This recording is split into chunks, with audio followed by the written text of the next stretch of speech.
कांग्रेस समेत कई विपक्षी दल लंबे समय से जातिगत जनगणना की मांग कर रहे हैं। इसी बीच कांग्रेस ने गुरुवार को सुझाव दिया कि सरकार अगली जनगणना में केवल एक अतिरिक्त कॉलम जोड़कर ओबीसी आबादी का जातिवार डेटा एकत्र कर सकती है। कांग्रेस ने कहा कि 1951 से अनुसूचित जाति और अनुसूचित जनजाति का डेटा हासिल करने के लिए इसी तरह की प्रक्रिया चलती रही है।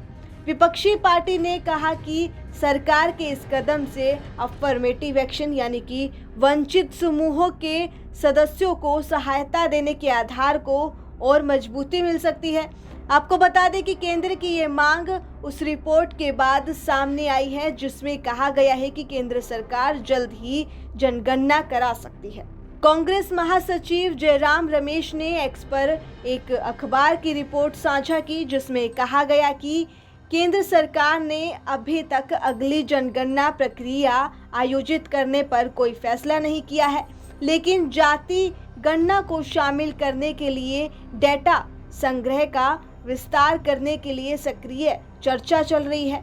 कांग्रेस नेता जयराम ने कहा कि भारत हर 10 साल में नियमित रूप से जनगणना कराता रहा है। आखिरी जनगणना 2021 में होनी थी, लेकिन वह नहीं हुई। 2021 की जनगणना कराने में लगातार विफलता का मतलब है कि आर्थिक योजना और सामाजिक न्याय कार्यक्रमों के लिए आवश्यक महत्वपूर्ण जानकारी एकत्र नहीं की गई। उन्होंने कहा कि अब ऐसी खबरें हैं कि केंद्र सरकार लंबे समय से लंबित इस जनगणना को अगले कुछ महीनों में आयोजित कर सकती है।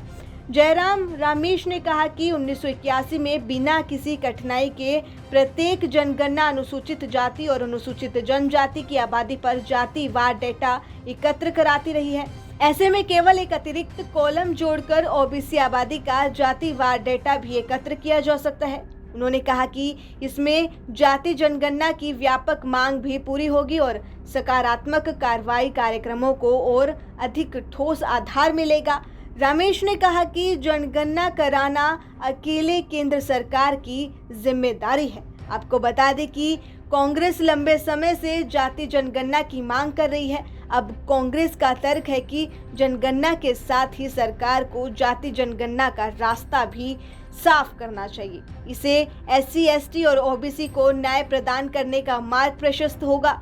लोकसभा चुनाव में पहले मध्य प्रदेश, छत्तीसगढ़, राजस्थान और तेलंगाना में हुए विधानसभा चुनाव के दौरान भी राहुल गांधी ने लगातार इसकी मांग की थी। फिलहाल खबर में बस इतना ही।